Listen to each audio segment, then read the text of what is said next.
नमस्कार दोस्तों, आज का हमारा टॉपिक है सेरेब्रम लोब्स या सेरेब्रल लोब्स भी इसको कहते हैं।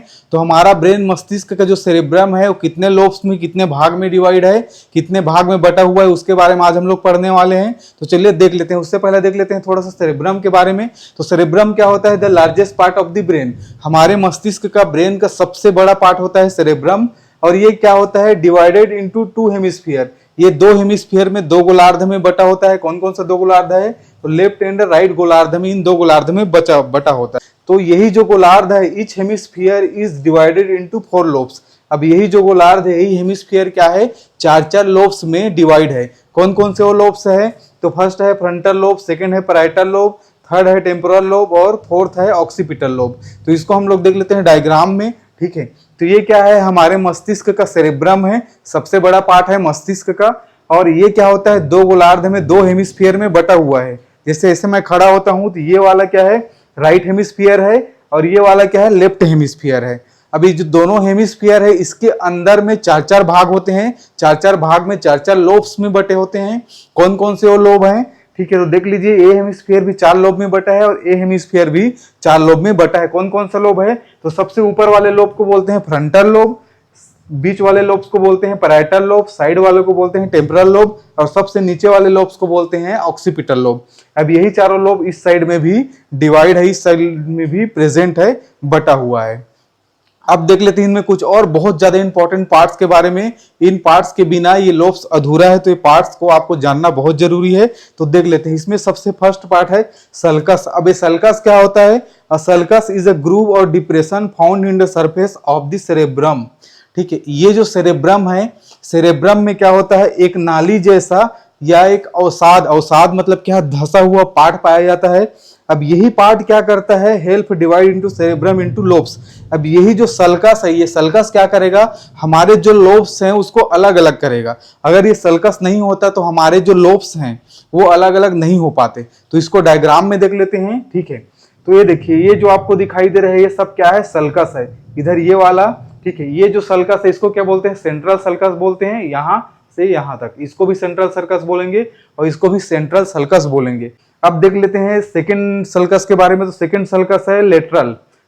तो एक और सल्कस है, वो क्या है? पैराटो ऑक्सीपिटल सल्कस है। तो मेनली जो सल्कस है, सल्कस का काम होता है हमारे लोब्स को अलग करना। एक नाली जैसा, गड्ढे जैसा क्या होता है? एक लाइन होता है।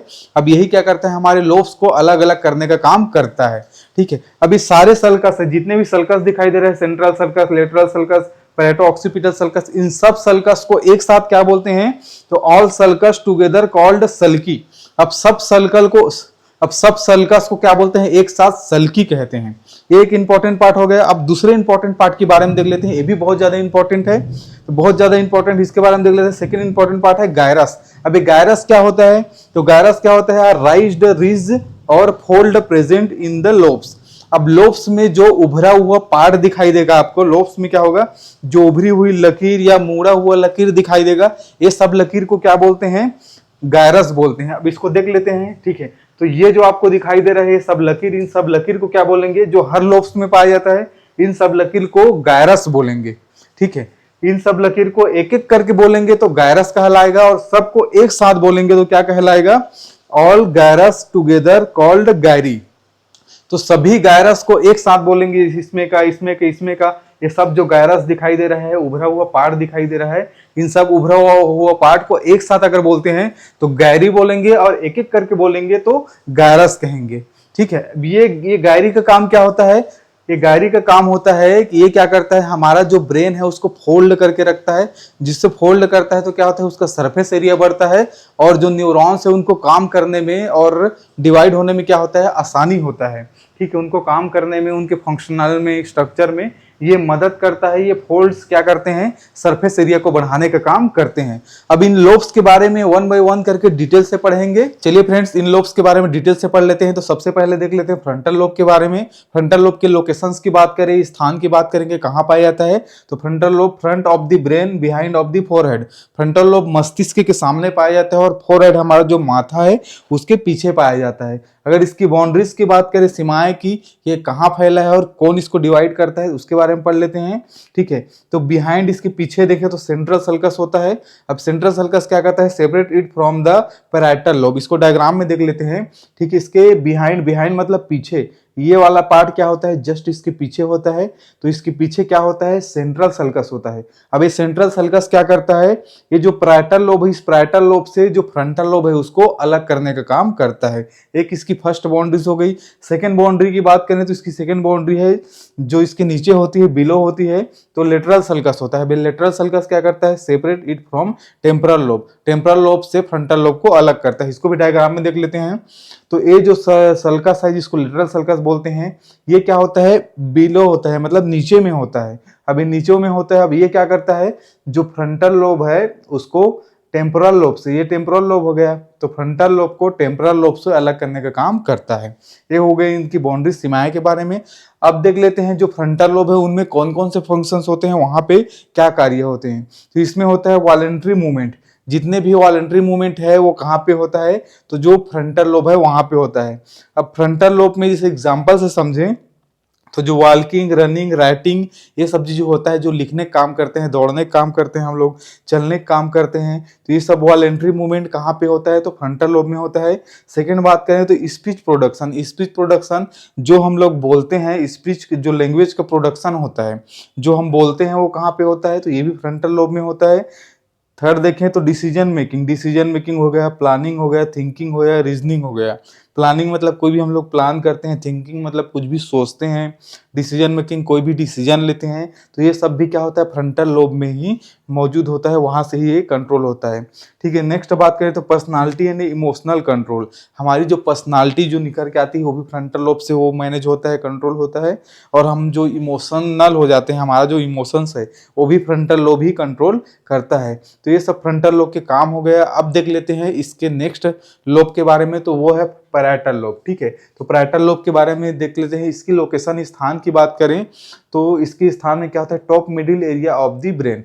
ठीक है, तो अब देख लीजिए ये है top middle area of the brain. Brain का जो टॉप मिडिल एरिया है, सबसे ऊपर है लेकिन मिडिल एरिया है, तो इस मिडिल एरिया को क्या बोलते हैं हम लोग, पैराइटल लोब बोलते हैं। अब इसकी बाउंड्रीज, इसकी सीमाएं की बात करें, ठीक है, तो इसके फ्रंट में जस्ट सामने में क्या होता है, सेंट्रल सल्कस होता है, जो क्या करता है, इसको फ्रंटल लोब से अलग करता है। ये देखिए इसमें सेंट्रल सल्कस है सामने में, फ्रंट में।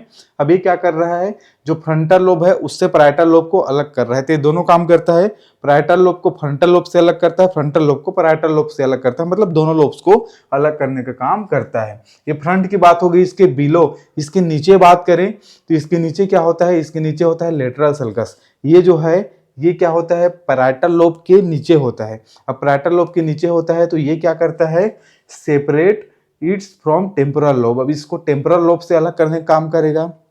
जो लेटरल सल्कस है क्या करेगा, जो पैराइटल लोब है उसको टेम्पोरल लोब से अलग करने का काम करेगा। ठीक है, इसके बिलो पाया जाता है। अब देख लें इसके बिहाइंड, पीछे में देख लेते हैं, तो पीछे में कौन सा सल्कस पाया जाता है, तो पीछे में पाया जाता है पैरेटो ऑक्सीपिटल सल्कस। जिसे डायग्राम में देख लीजिए ए वाला पैरेटो ऑक्सीपिटल सल्कस क्या होता है, जो पैराइटल लोब है उसके पीछे पाया जाता है। अब ये क्या करता है, separate it from occipital lobe. ठीक है, ये क्या है, हमारा ऑक्सीपिटल लोब है, तो ऑक्सीपिटल लोब से क्या करता है, जो पैराइटल लोब है उसको सेपरेट करने का काम करता है। कौन सा, पैरेटो ऑक्सीपिटल सल्कस। ठीक है, तो इसकी बाउंड्रीज हो गई। अगर इसके फंक्शंस की बात करें तो जितने भी सेंसरी परसेप्शंस होते हैं, जैसे टच करते हैं तो फील होता है, पेन, टेम्परेचर, जो सब फील होता है वो कौन कंट्रोल करता है, तो वो पैराइटल लोब कंट्रोल करता है। ठीक है, स्पाशियल अवेयरनेस, स्पाशियल अवेयरनेस को भी क्या करता है, पैराइटल लोब भी कंट्रोल करता है। स्पेशल अवेयरनेस का मतलब होता है जिसे यहाँ से हम वहाँ तक की दूरी देखते हैं तो हमको अंदाजा लग जाता है कि 1 किलोमीटर है कि 2 किलोमीटर है, तो अंदाजा कौन लगाता है, तो यही पैराइटल लोब से ही वो कंट्रोल होता है। डायरेक्शन, हमको इधर जाना है कि इधर जाना है, वो सब डायरेक्शन भी कौन कंट्रोल करता है, पैराइटल लोब करता है। और बॉडी पोजीशन, हमारे बॉडी की जो भी पोजीशन है उसको भी कौन कंट्रोल करता है, पैराइटल लोब करता है। तो ये सब स्पेशल अवेयरनेस में आता है। अब इसके और एक देखें, ठीक है, फंक्शंस के बारे में, तो understanding language in the maths. पिछला हम लोग पढ़े तो टेम्पोरल लोब के बारे में, तो क्या कर रहा था, लैंग्वेज का प्रोडक्शन कर रहा था। अब दूसरा कोई बोल रहा है उसको क्या करेंगे, हम समझेंगे, या जितने भी मैथ्स है उन सबको समझेंगे। तो ये सब समझने का काम, लैंग्वेज को और मैथ्स को समझने का काम भी पैराइटल लोब के द्वारा कंट्रोल किया जाता है। ठीक है, अब इसके नेक्स्ट 2 लोब बचे हैं उसके बारे में देख लेते हैं। तो अब देख लेते हैं टेम्पोरल लोब के बारे में। टेम्पोरल लोब के लोकेशन स्थान की बात करें तो found on the side of the brain, मस्तिष्क के किनारों पे पाया जाता है। इसको हम लोग क्या बोलते हैं, कनपट्टी बोलते हैं। तो कनपट्टियों पे ये पाया जाता है। अब इसकी सीमाएं, इसकी बाउंड्रीज की बात करें तो ये क्या होता है, इसके एबव में, इसके ऊपर में जो टेम्पोरल लोब है उसके ऊपर में क्या होता है, लेटरल सल्कस होता है। अब लेटरल सल्कस क्या करता है, जो टेम्पोरल लोब है उसको फ्रंटल लोब और पैराइटल लोब से अलग करने का काम करता है। इसको डायग्राम में देख लेते हैं। ठीक है, तो ये क्या है, हमारा टेम्पोरल लोब है। ये क्या है, हमारा टेम्पोरल लोब है। टेम्पोरल लोब के एबव में, ऊपर में क्या होता है, ये वाला जो सल्कस होता है इसको क्या बोलते हैं, लेटरल सल्कस बोलते हैं। अब ये सल्कस क्या करता है, ये सल्कस क्या करता है, फ्रंटल लोब और पैराइटल लोब, फ्रंटल लोब और पैराइटल लोब से क्या करता है, जो टेम्पोरल लोब है उसको अलग करने का काम करता है। ठीक है, ये हो गया। अब देख लेते हैं इसके फंक्शंस के बारे में। तो ये क्या करता है, हियरिंग एंड साउंड प्रोसेसिंग का काम करता है। सुनने का काम कहाँ पे होता है, यही टेम्पोरल लोब क्या करता है, रिसीव करता है, सुनने का काम करता है और साउंड को प्रोसेस करके फिर आगे बढ़ाता है। मेमोरी फॉर्मेशन, जो याददाश्त है, मेमोरी का जो फॉर्मेशन होता है वो कहाँ पे होता है, तो ये टेम्पोरल लोब में होता है। लैंग्वेज अंडरस्टैंडिंग, लैंग्वेज अंडरस्टैंडिंग का काम क्या होता है, मेनली जो पैराइटल लोब है उसमें भी लैंग्वेज अंडरस्टैंडिंग का काम हो रहा था। तो पैराइटल लोब क्या करेगा, लैंग्वेज को प्रोसेस करने का काम करेगा। मेन अंडरस्टैंडिंग का काम कहाँ होगा, मेन अंडरस्टैंडिंग का काम टेम्पोरल लोब में होगा। ठीक है, पैराइटल लोब लैंग्वेज को प्रोसेस करने का काम करेगा। इसमें मैथ्स हो गया, कुछ चीज हो गया तो उसको समझने के लिए प्रोसेस करेगा, फिर उसको टेम्पोरल लोब तक आ गया। टेम्पोरल लोब फिर उसको अंडरस्टैंडिंग लैंग्वेज को समझने का काम करेगा। ठीक है, recognition of face and objects, कोई भी किसी के फेस को, चेहरे को जैसे हम याददाश्त कर पाते हैं तो वो टेम्पोरल लोब कंट्रोल करता है उसको। और ऑब्जेक्ट्स को, ऑब्जेक्ट्स मतलब कोई भी सामान है, जैसे एक प्रकार का ऑब्जेक्ट्स है तो मैं इसको पहचान पा रहा हूँ कि मार्कर है करके, तो कैसे पहचान पा रहा हूँ, वो टेम्पोरल लोब उसको कंट्रोल कर रहा है। ठीक है, तो ये रहा टेम्पोरल लोब के बारे में। अब देख लेते हैं ऑक्सीपिटल लोब के बारे में। तो ऑक्सीपिटल लोब के अगर लोकेशन स्थान की बात करें तो बैक ऑफ द ब्रेन, जो मस्तिष्क है उसके पीछे में पाया जाता है। ये क्या है, जस्ट पीछे पार्ट होता है, मस्तिष्क के पीछे पार्ट में पाया जाता है। ठीक है, अब मस्तिष्क के पीछे पार्ट में ये पाया जाता है। इसकी बाउंड्रीज की बात करें तो इसकी फ्रंट में पैरेटो ऑक्सीपिटल सल्कस होता है, इसे देख लीजिए। इसके फ्रंट में कौन सा सल्कस पाया जाता है, तो पैरेटो ऑक्सीपिटल सल्कस पाया जाता है। पैरेटो ऑक्सीपिटल सल्कस पाया जाता है इसके फ्रंट में, ये वाला। अब ये क्या करता है, ठीक है, ये पैरेटो ऑक्सीपिटल सल्कस क्या करता है, separate it from parietal lobes. अब ये जो पैराइटल लोब्स है इससे क्या करता है, अलग करने का काम करता है ऑक्सीपिटल लोब को। ठीक है, कौन अलग करता है, तो पैरेटो ऑक्सीपिटल सल्कस अलग करने का काम करता है। इसके फंक्शंस की बात करें तो विजुअल्स जो होते हैं, जो हम देखते हैं उसका प्रोसेसिंग कहाँ होता है, वो ऑक्सीपिटल लोब में होता है, तभी हम देख पाते हैं।